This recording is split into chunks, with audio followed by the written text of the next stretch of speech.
Cada fin de mes, mi hijo venía aquí a exigirme parte de mi pensión. Pero aquel día lo esperé en casa acompañada de mi abogado. Escuché el ruido del motor de su camioneta detenerse frente a la entrada como siempre puntual el día 28.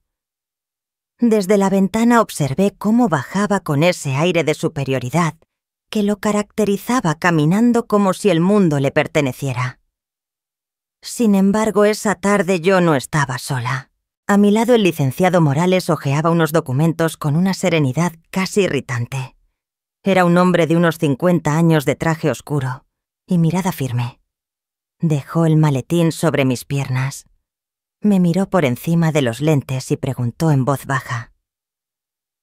«¿Está lista, señora Beatriz?», asentí con un nudo en la garganta. Mis manos temblaban como hojas al viento. A mis 68 años jamás imaginé que necesitaría un abogado para poder hablar con mi propio hijo. Pero déjenme explicarles cómo llegué hasta este punto, porque esto no comenzó ayer, ni la semana pasada. Me llamo Beatriz Salazar y vivo en San Fernando, un pequeño pueblo del norte de México, donde las calles todavía huelen a pan recién hecho y las vecinas se saludan desde las ventanas. Esta casa donde espero a mi hijo la construimos mi esposo y yo hace más de 40 años. Aquí crecieron nuestros hijos, aquí enterré a mi compañero y aquí aprendí que el silencio a veces pesa más que la pobreza. Todo empezó hace 6 meses, cuando todavía confiaba en cada palabra que salía de la boca de mi hijo. 3 meses después del funeral de mi esposo, don Rogelio, quien murió de un infarto fulminante, me quedé sola en esta casa que levantamos con esfuerzo, viviendo apenas de su pensión y la mía. No era mucho, pero bastaba para vivir tranquila. Podía cubrir mis gastos, comprar mis medicinas para la presión y hasta ahorrar un poco. Entonces Emilio, mi hijo mayor, comenzó a visitarme con frecuencia. Al principio me emocionaba verlo. Venía los domingos a tomar café a preguntarme cómo me sentía, si necesitaba algo. Pensé que por fin, después de tantos años ocupado en su taller mecánico con Leticia, y los niños, había encontrado tiempo para su madre. ¡Qué ingenua fui! La primera vez que me pidió dinero fue un martes. Llegó sin avisar, algo que nunca hacía. Tenía esa expresión preocupada que reconocí desde que era niño, cuando algo le pesaba en el alma. «Mamá, necesito pedirte un favor grande». Me senté frente a él en el comedor y le serví café como siempre. «Dime, hijo, ¿qué pasa?» «Es el taller», dijo suspirando. «Ha sido una semana mala y necesito pagar a los proveedores. Son 30.000 pesos. Te los devuelvo el próximo mes. Te lo juro, 30.000 pesos. Casi la mitad de mi pensión. Pero era mi hijo, mi sangre. No dudé. Claro, Emilio. Déjame ir por mi cartera». Cuando le entregué el dinero me abrazó con fuerza. Olía a grasa y a ese perfume caro que siempre usaba. «Gracias, mamá. No sabes cuánto me ayudas. Papá estaría orgulloso de ti». Oír el nombre de don Rogelio me atravesó el pecho con una ternura dolorosa. Él solía decir que la familia siempre se apoya. Así que esperé su devolución el mes siguiente. Pero en lugar del dinero recibí una llamada el día 28. «Mamá, ¿puedo pasar? Necesito hablar contigo». Llegó con flores, un gesto que me desarmó. Charlamos un rato sobre los niños, el trabajo de Leticia, la vida. Todo parecía normal hasta que lo mencionó mamá sobre lo del mes pasado. «El proveedor me dio más tiempo, pero necesito reparar una de las máquinas. Son 20.000. Te prometo que el próximo mes te devuelvo todo junto». Mi pecho se apretó, pero lo ignoré. Confiaba en él. «Está bien, Emilio, pero de verdad necesito que me cumplas». «Sí, mamá, palabra de honor». Así empezó el ciclo. Cada 28 o incluso antes, Emilio aparecía con una nueva historia que si un cliente no pagó, que si necesitaba herramientas, que si tenía que cubrir la nómina. Y yo, ciega, seguí ayudándolo. A los 3 meses empecé a notar que mi cuerpo flaqueaba. Me mareaba, me cansaba. Cuando fui a comprar mis pastillas para la presión, la farmacéutica me miró con preocupación. Señora Beatriz, hace 2 meses que no compra su medicamento. ¿Se encuentra bien? No supe qué decir. La verdad era que ya no me alcanzaba el dinero. Después de darle a Emilio lo que pedía, apenas tenía para lo básico. Empecé a comprar las marcas más baratas, arroz, frijoles, lo mínimo indispensable. Dejé de comer carne y las frutas que el doctor me había recomendado. Estoy bien, gracias. La próxima semana vengo por ellas. Sabía que mentía. Esa noche lloré en silencio. Me sentía atrapada. ¿Cómo decirle que ya no podía ayudarlo? Era mi hijo. Su familia dependía de ese taller. Las madres no abandonan a sus hijos, ¿verdad? Pero el tiempo cambió su tono. Emilio ya no traía flores, ni café, ni sonrisas. Solo llegabas a exigir dinero. Mamá, necesito 25.000 hoy. Antes de las 6. Hijo, este mes estoy justa. Todavía no compro mis cosas. Mamá, por favor, no me hagas esto. Es urgente. ¿Quieres que pierda el taller? ¿Que mis hijos pasen hambre? Sus palabras me hacían sentir culpable, mala madre. Y cedía. Hasta que todo cambió un miércoles por la tarde. Fui al mercado del centro a comprar lo indispensable, una bolsa de arroz, huevos, pan. Mientras hacía cuentas mentales para no pasarme de presupuesto, los vi.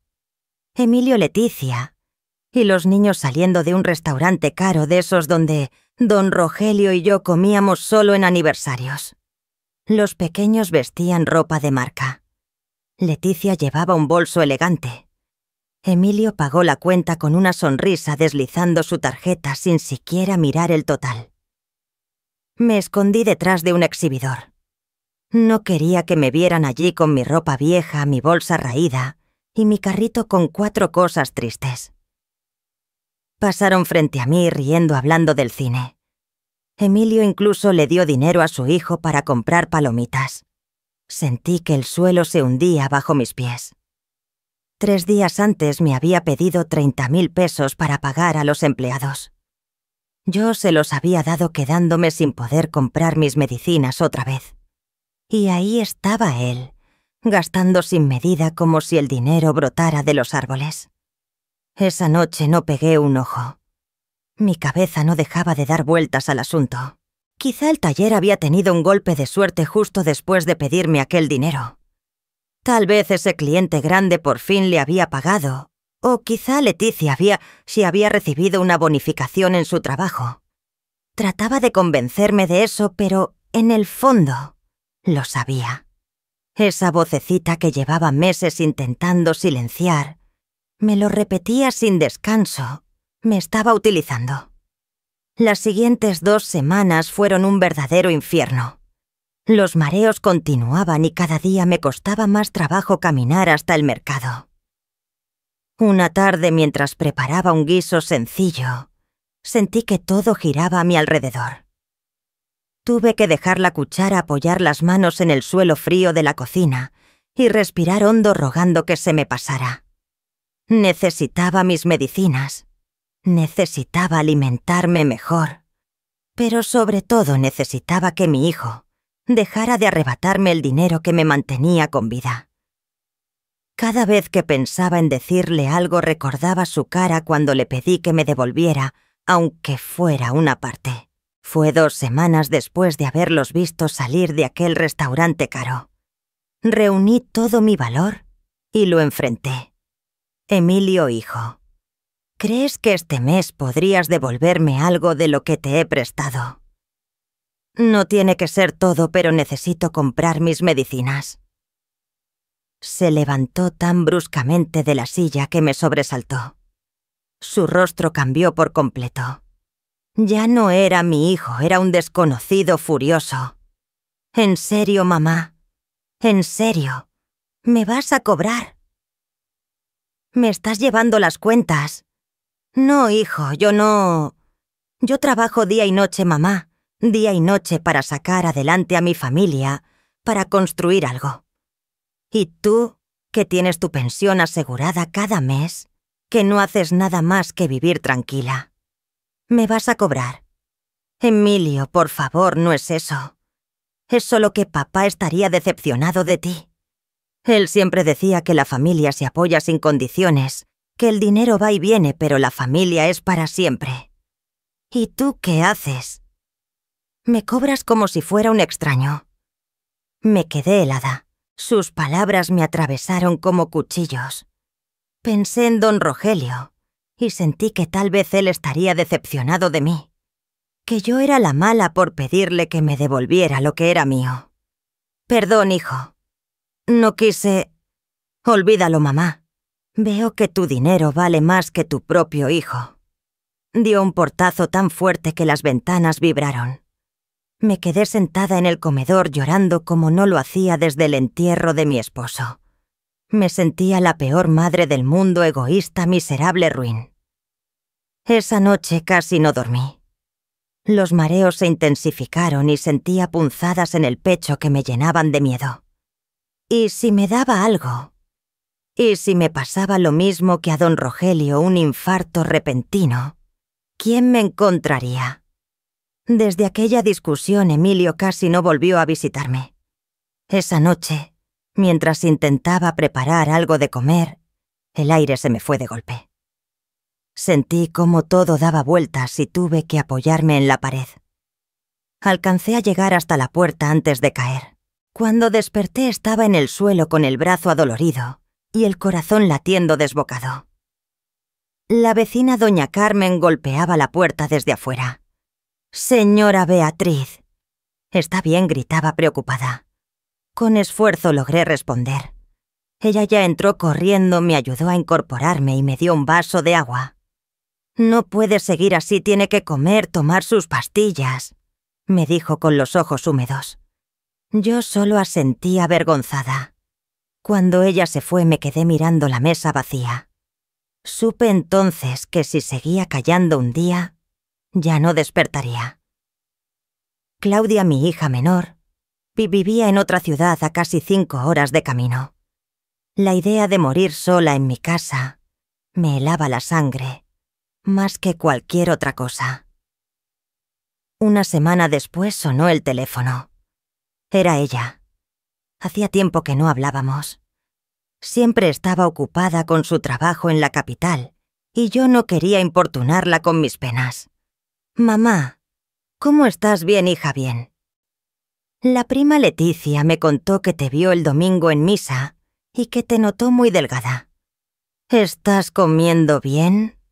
Su voz sonaba tan sincera, tan llena de preocupación, que me rompió por dentro. Sin poder evitarlo empecé a llorar. «Mamá, ¿qué pasa? Me estás asustando». «Estoy bien, hija. Solo... extraño mucho a tu papá».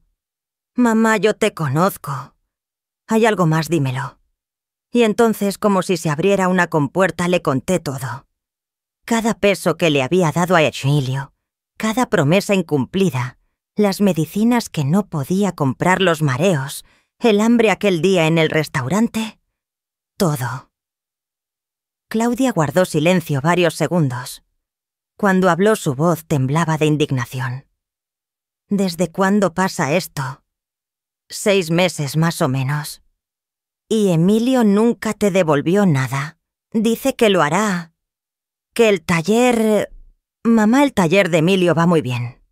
He visto sus publicaciones en las redes. Hace 3 meses compraron maquinaria nueva y contrataron más gente. Están creciendo». Sentí que el mundo se detenía. Emilio me había mentido durante meses. Sobre todo, ¿por qué haría eso Claudia? ¿Por qué mi propio hijo? No lo sé, mamá. Pero esto se acaba ahora. Escúchame bien, no le des ni un peso más ni uno. Voy este fin de semana a verte y vamos a arreglar esto. Pero él es tu hermano, no quiero problemas en la familia. Él es quien los está causando. Te está usando, mamá. Te está dejando sin comer. Eso no es familia, eso es abuso. La palabra me cayó como un golpe de agua fría. Abuso. Mi propio hijo me estaba abusando. Llegó el sábado, y antes de colgar, Claudia me pidió una última promesa. Mamá, prométeme algo. ¿Qué cosa? Si Emilio llega antes, no le abras la puerta. No le des nada. Dile que estás enferma, que no puedes atenderlo, pero no le des ni un peso más. Está bien, hija. Te lo prometo. Esa noche dormí un poco mejor. Por primera vez en meses, sentí que no estaba completamente sola. Claudia llegó temprano el sábado siguiente. Traía varias bolsas del mercado, carne, frutas, verduras, todo lo que yo había dejado de comprar. Me abrazó fuerte al verme. «Ay, mamá, estás en los puros huesos». Pasamos el día juntas. Comimos como hacía meses no comía. Después sacó del cajón una libreta que yo había escondido. «¿Qué es esto, mi registro?» Desde el primer peso que le di a Emilio, había notado la fecha, la cantidad y el motivo que él me había dado. No sabía exactamente por qué lo hacía, pero en el fondo intuía que algún día necesitaría recordarlo. Claudia la revisó hoja por hoja y su expresión se fue volviendo cada vez más seria. «Mamá, esto es muchísimo dinero. Esto equivale a 14 meses de tu pensión». Me quedé muda. Ni yo misma había hecho las cuentas. Siempre lo veía como pequeñas ayudas, como favores temporales, pero sumarlo todo era devastador. «Necesitamos ayuda legal, mamá. Esto no puede seguir así.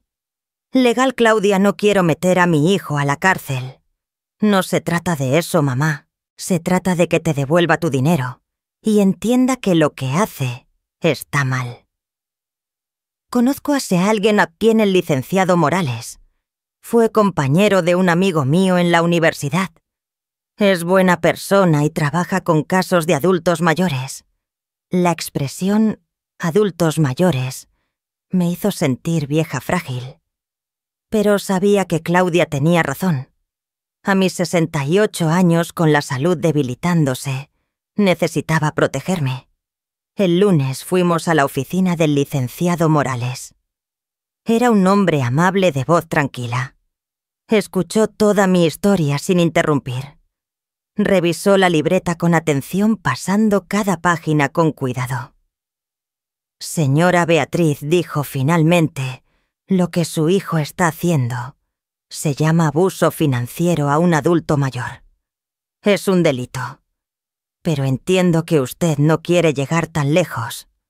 Podemos enfrentarlo de forma legal, con un acuerdo por escrito, donde se comprometa a devolverle el dinero. ¿Cree que él aceptaría eso? Con un abogado presente, la gente suele tomarse las cosas más en serio.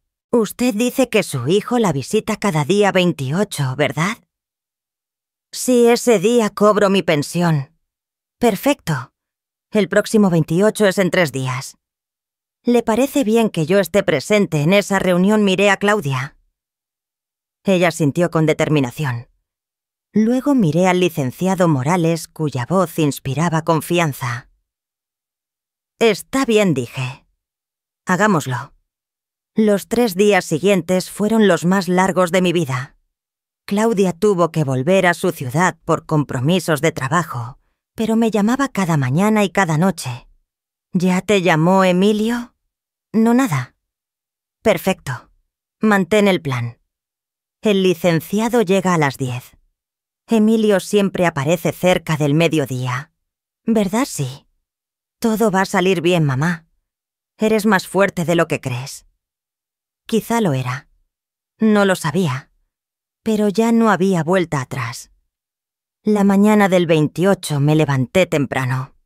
Me arreglé lo mejor que pude. Me puse el vestido que don Rogelio me había regalado en nuestro último aniversario. Necesitaba sentirme fuerte. A las 10 en punto el licenciado Morales tocó la puerta. Traía su maletín y una carpeta con documentos. «Buenos días, señora Beatriz. Lista, lista». Nos sentamos en la sala. Revisó los papeles que había preparado un acuerdo simple, donde Emilio se comprometería a devolverme el dinero en cuotas mensuales. Nada agresivo, solo justo. A las 11:30 escuché el sonido del motor de una camioneta. ¿Es él?, preguntó el licenciado. Me asomé por la ventana. Era la camioneta nueva de Emilio la que había comprado, justo cuando empezó a pedirme dinero. Sí, es él. El licenciado cerró la carpeta y se acomodó los lentes. Respire hondo, señora Beatriz. Está haciendo lo correcto. Escuché sus pasos acercándose, el tintinear de las llaves, buscando la cerradura. Como siempre, tenía copia de la llave. Don Rogelio se la había dado cuando era joven para que pudiera entrar si algún día lo necesitaba. Nunca imaginé que ese gesto de confianza acabaría convirtiéndose en un problema. La puerta se abrió. Emilio entró con la misma seguridad de siempre, el teléfono en la mano, sin mirar hacia la sala. «Mamá, necesito que...» Se detuvo en seco. Sus ojos saltaron de mí al licenciado y del licenciado, de nuevo a mí. Por primera vez en medio año, noté miedo en su mirada. Y yo, por primera vez en todo ese tiempo, no sentí culpa, sentí fuerza. «Mamá, ¿quién es él?» La voz de Emilio sonó distinta, sin el tono arrogante de siempre. Había en él algo que nunca antes había escuchado duda. El licenciado Morales se levantó despacio, con la serenidad de quien ya conoce el resultado. Extendió la mano. «Buenos días. Soy el licenciado Morales, abogado de la señora Beatriz». Emilio no correspondió el saludo. Se quedó de pie, inmóvil, con el teléfono aún en la mano, mirándome con incredulidad, esperando tal vez que le dijera que todo era un malentendido. Pero no dije nada. Lo miré directamente a los ojos. «Siéntate, Emilio. Tenemos que hablar. ¿Qué está pasando, mamá? ¿Te pasó algo? ¿Quién es este hombre? ¿Te están molestando?» Qué ironía, pensé. El que me había hecho tanto daño era él, y aún así fingía preocuparse. «Siéntate», repetí esta vez con firmeza. Obedeció. Se sentó en el borde del sofá rígido, con los codos en las rodillas. El licenciado volvió a su lugar a mi lado, abrió su maletín y sacó mi libreta vieja, aquella, donde había anotado todo.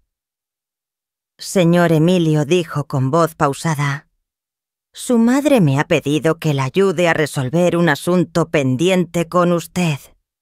«¿Qué asunto, mamá? Si necesitabas ayuda legal, me lo habrías dicho». «Conozco abogados. No hacía falta esto. Es sobre el dinero que te he prestado». Mi voz salió clara, más fuerte de lo que esperaba. «Todo lo que te he dado estos meses». La expresión de Emilio cambió de inmediato. De la sorpresa pasó al enojo, con una mezcla de vergüenza que lo hacía bajar la mirada. «¿Prestado? Mamá, te lo voy a devolver, ya te lo he dicho muchas veces. El taller está pasando por un mal momento». «El taller va muy bien», lo interrumpió el licenciado Morales, sin alzar la voz, pero con una autoridad que llenó la habitación. «Según la información que nos dio su hermana Claudia, su negocio ha crecido notablemente en los últimos meses. Han comprado maquinaria nueva y contratado más empleados». Emilio se quedó helado. Abrió la boca, pero ninguna palabra salió. El licenciado colocó la libreta abierta sobre la mesa. «Aquí su madre ha registrado cada peso que usted le ha pedido, con fechas, cantidades y motivos. ¿Desea revisarla?» «No hace falta, sé cuánto es. Permítame ayudarle con las cifras». Sacó un documento perfectamente ordenado. En 6 meses ha recibido un total de 342.000 pesos. Eso equivale a 14 meses completos de la pensión de su madre. Vi cómo Emilio tragaba saliva. Nunca lo había visto tan pálido, ni siquiera cuando don Rogelio lo reprendía de joven. Voy a devolverlo, lo prometo. Es solo que no ha sido el momento. Las lágrimas comenzaron a subirme a los ojos, pero esta vez no eran de tristeza, sino de ira. ¿Cuándo, Emilio? El próximo mes. El siguiente. Llevas diciendo lo mismo medio año. Mamá, tienes que entender, un negocio no es fácil. Entiendo perfectamente, lo interrumpí. Entiendo que no he podido comprar mis medicamentos por ayudarte, que he comido arroz y frijoles durante semanas porque no me alcanza para más, que me he sentido tan débil que he pensado que moriría sola en esta casa. Mi voz se quebró al final. Emilio me miraba con los ojos abiertos de par en par. No supe si era culpa o asombro. Mamá, yo no sabía... No sabías porque nunca preguntaste. En 6 meses no te interesó saber si yo estaba bien. Solo venías, tomabas el dinero y te ibas. Pensé que con tu pensión... Mi pensión es de 45.000 pesos al mes. Tú me has pedido en promedio 57.000. ¿De dónde creías que salía la diferencia? Del aire. El silencio que siguió fue espeso, casi doloroso. Podía oír el tic-tac del reloj de pared marcando los segundos. Emilio miraba al suelo con las manos temblando. El licenciado rompió el silencio. Señor Emilio, estamos aquí para llegar a un acuerdo. Su madre no busca denunciarlo, pero necesita que usted se comprometa formalmente a devolverle el dinero. De pronto sonó el teléfono de Emilio. Los tres dimos un salto. Él lo miró, y su rostro perdió aún más color. «Es Leticia», murmuró. «Conteste si lo necesita», dijo el licenciado con calma. «Tal vez sea importante». Emilio dudó, pero terminó levantándose y saliendo al pequeño patio. Desde la sala se escuchaban murmullos sin entenderse las palabras. Después su voz se elevó. «No, no es eso. Ya te dije que...» «Leticia, espera, déjame explicarte». Hubo un silencio largo roto, solo por lo que sonó como un sollozo ahogado. El licenciado me miró levantando una ceja. Yo me limité a encoger los hombros confundida. ¿Qué tendría que ver Leticia en todo esto? 2 minutos después, Emilio volvió. Tenía el rostro enrojecido y los ojos húmedos. Se dejó caer en el sofá, ya no rígido, sino hundido, derrotado. «Leticia viene para acá», dijo con voz ronca. «Está a 10 minutos». «¿Por qué?», pregunté. Emilio se cubrió el rostro con ambas manos. «Ella encontró mis movimientos bancarios. Los retiros que he hecho los días 28. Ha estado pensando que yo tenía una aventura, o algo peor, que jugaba o que escondía dinero». Emilio hablaba entrecortado. «Está desesperada. Hasta contrató a alguien para que me siguiera. No podía creer lo que oía. Leticia no sabía nada. Todo ese tiempo creí que quizá ambos lo habían planeado, que los dos habían decidido aprovecharse de mí. Pero no, ella desconocía por completo lo que él me estaba haciendo. Ella no sabía que me estabas quitando mi pensión». Las palabras me salieron más duras de lo que pretendía, pero eran la pura verdad. Ella pensaba que el dinero extra venía del taller, balbuceó Emilio. Yo le decía que habíamos tenido buenos meses, que el negocio estaba creciendo. Y sí, estamos creciendo, mamá. Eso es cierto, pero yo... Entonces, ¿para qué querías mi dinero?, grité. El eco de mi voz llenó la sala. Si el taller va bien, si tienes dinero, ¿por qué me dejaste sin medicinas? ¿Por qué me dejaste pasar hambre?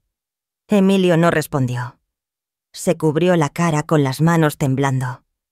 No pasó mucho tiempo. 8 minutos después el timbre sonó. Yo misma fui a abrir. Leticia estaba ahí con el bolso colgado al hombro, el rostro tenso. Al verme su expresión se suavizó un poco. «Perdón por llegar así, suegra. Necesito hablar con Emilio. Pasa, hija. Creo que todos necesitamos hablar. Leticia entró y saludó con respeto al licenciado Morales, aunque en su rostro había desconcierto. Cuando sus ojos se cruzaron con los de Emilio, la mandíbula se le endureció. Explícame, dijo sin sentarse siquiera. Explícame qué hacías con 50.000 pesos cada mes, porque el detective te siguió 3 veces hasta esta casa. Los días que retiraste el dinero. Emilio levantó la vista. Los ojos rojos, la voz apenas un hilo. Le pedía dinero prestado a mi mamá. Prestado. La voz de Leticia subió un tono. Emilio, el taller deja más de 200.000 pesos de ganancia al mes. ¿Para qué necesitas pedirle dinero prestado a tu madre? Esa pregunta lo destrozó todo. Hasta ese momento incluso yo había querido creer que existía alguna justificación, una urgencia real. Pero si el taller producía tanto, ¿para qué me había vaciado los bolsillos? Dímelo, insistió Leticia. ¿Para qué usabas el dinero de tu madre? El silencio fue absoluto. Emilio intentó hablar varias veces sin conseguirlo. Finalmente, con voz tan baja que apenas lo oímos, confesó: para otras cosas. ¿Qué cosas? La camioneta, los restaurantes, la ropa de los niños. El viaje que hicimos a la playa en marzo. Cada palabra era como un golpe seco. Leticia dio un paso atrás llevándose una mano a la boca. Dios mío. Todo este tiempo creí que era por el negocio. El negocio va bien, insistió Emilio, pero yo quería que tuviéramos más. Quería que a los niños no les faltara nada. A costa de tu madre, gritó Leticia. A costa de dejarla sin comida ni medicinas. ¿En qué demonios estabas pensando? No lo sé. Emilio también gritó. No lo sé. Al principio fue poco, luego. Ya no supe detenerme. Era fácil. Ella nunca decía que no. Pensé que estaba bien, que con su pensión tenía suficiente. Yo no estaba bien, dije. Mi voz cortó el aire como una cuchilla. No he estado bien en meses. Pero cada vez que intenté hablar contigo me hiciste sentir culpable. Me dijiste que papá estaría decepcionado, que la familia debía ayudarse sin condiciones. Mamá, yo... ¿Sabes cuántos días tuve que elegir entre comer o tomar mis medicinas? ¿Sabes cuántas noches pensé que no despertaría al día siguiente? Leticia se dejó caer en una silla y rompió en llanto. Emilio permaneció de pie inmóvil sin poder mirarme. El licenciado Morales esperó a que todos se calmaran un poco antes de hablar. Creo que ahora todo está claro. Señor Emilio, su madre no desea demandarlo ni iniciar acciones legales. Solo quiere lo que es justo, que usted le devuelva el dinero que le ha quitado. Sí, por supuesto, dijo Emilio con la voz rota. Se lo voy a devolver. El licenciado sacó un fajo de papeles. He preparado un contrato.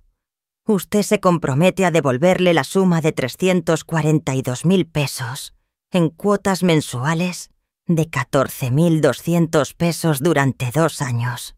Son pagos razonables considerando los ingresos de su negocio. Emilio tomó los documentos con manos temblorosas.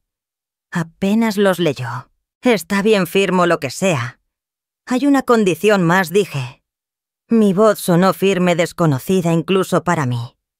No quiero verte hasta que hayas pagado al menos la mitad. ¿Qué, mamá, no puedes? Sí puedo. Necesito tiempo, Emilio. Tiempo para sanar, para entender cómo mi propio hijo pudo hacerme esto.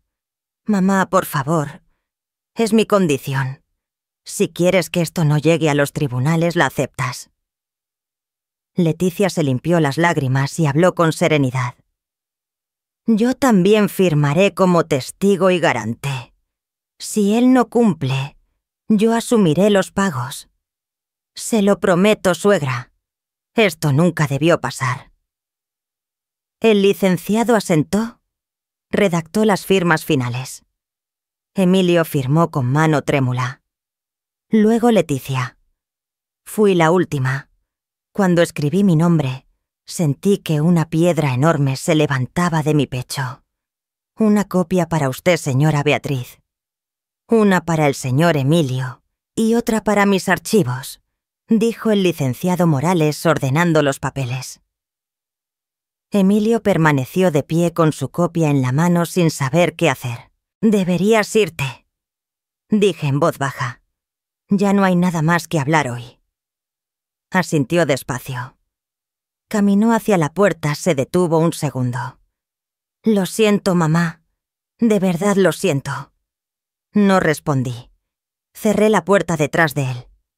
Leticia se acercó y me abrazó con fuerza. «Perdóneme, suegra. Si yo hubiera sabido...» «No es tu culpa, hija. Tú no sabías. Voy a asegurarme de que cumplas, se lo juro. ¿Y los niños? Puedo traerlos a verla. Ellos la extrañan». «Claro que sí. Esta casa siempre estará abierta para ustedes». Cuando se fue me quedé sola con el licenciado. Él guardó sus papeles con calma. «¿Cómo se siente, señora Beatriz?»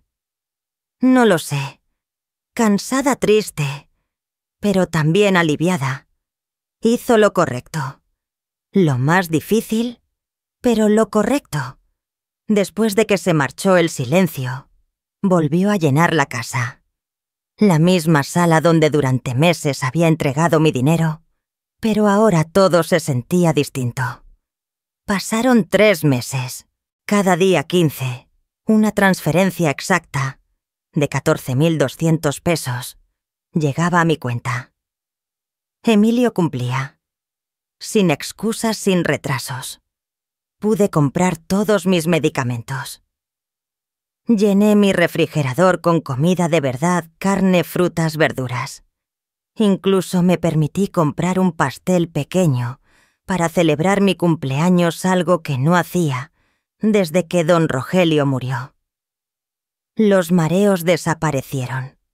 Recuperé peso. Por fin me sentía viva otra vez. Una tarde de sábado, mientras preparaba café, el timbre sonó. Miré por la ventana. Leticia estaba ahí con Santiago y Lucía. Los niños traían un ramo de flores. Abrí la puerta y corrieron hacia mí. «Abuela, te extrañamos. Y yo a ustedes, mis amores. Pasen, pasen». Leticia entró detrás con una sonrisa cansada pero sincera. No queríamos venir sin avisar, pero los niños insistieron tanto. «Siempre son bienvenidos, hija». Café. Chocolate para los niños. Pasamos la tarde juntos. Los niños me contaron de la escuela, de sus amigos, de todo. Cuando salieron al patio, Leticia guardó silencio unos segundos. «¿Cómo está Emilio?», pregunté, aunque no sabía si quería saber la respuesta. «Diferente», me dijo ella. «Está yendo a terapia». Leticia me contó que Emilio dice que está intentando comprender por qué hizo todo aquello, por qué sintió la necesidad de aparentar tanto. Aparentar. Esa palabra lo resumía todo.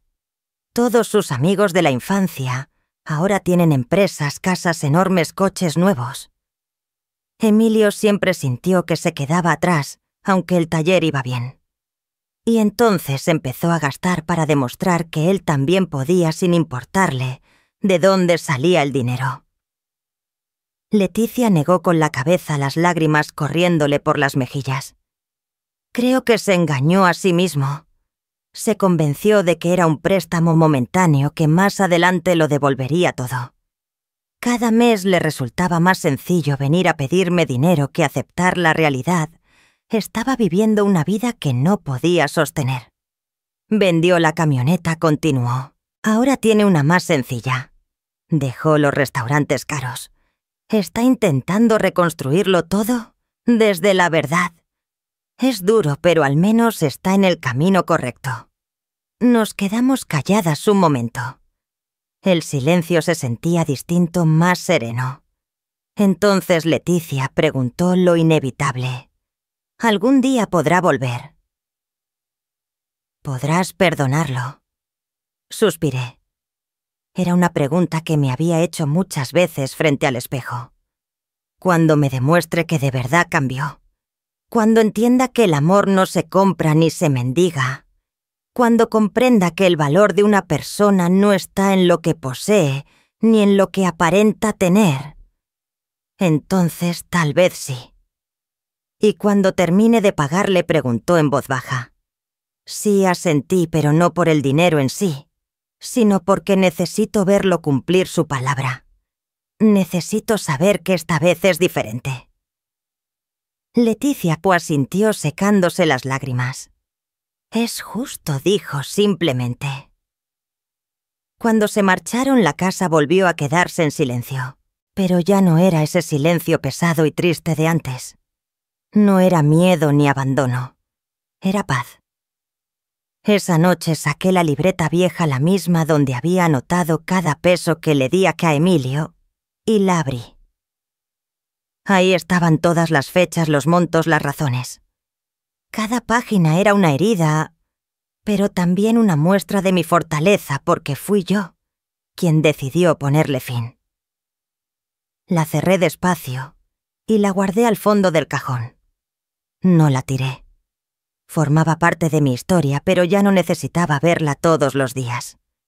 Luego saqué una nueva con hojas limpias y en la primera página escribí Gastos de Beatriz.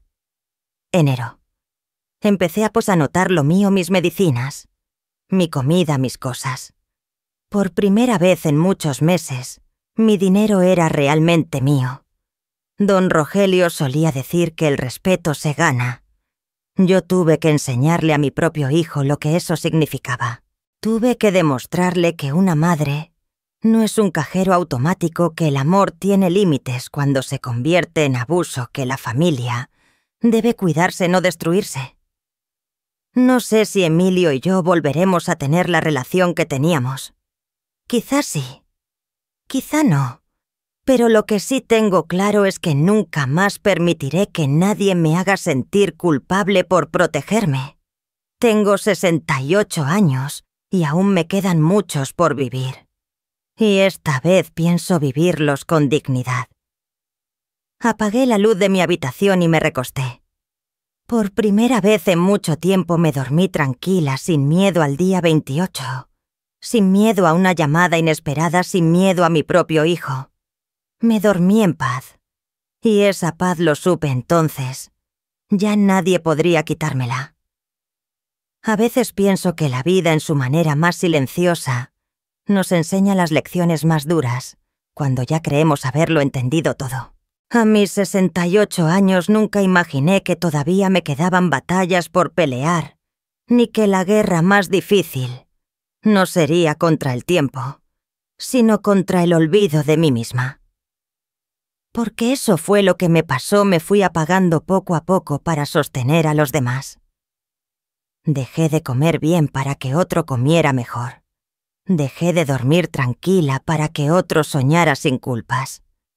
Creí que el amor lo justificaba todo, que ser madre era sinónimo de sacrificio eterno y que mi valor se medía por lo que era capaz de entregar. Pero no, el amor no debe doler así.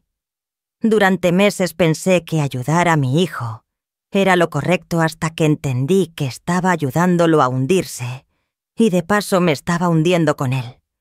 Y esa es una verdad que duele más que cualquier traición, cuando descubres que tú misma fuiste cómplice de tu propio dolor. Aprendí que cuidar de uno mismo también es una forma de amar, que decir no te hace mala madre, ni egoísta, ni fría. Te hace humana. Nos han enseñado, especialmente a las mujeres de mi generación, que debemos dar sin medida, callar sin quejas, sonreír aunque duela. Pero llega un día, quizás tarde, pero llega, en que te miras al espejo y te das cuenta de que ya no te reconoces.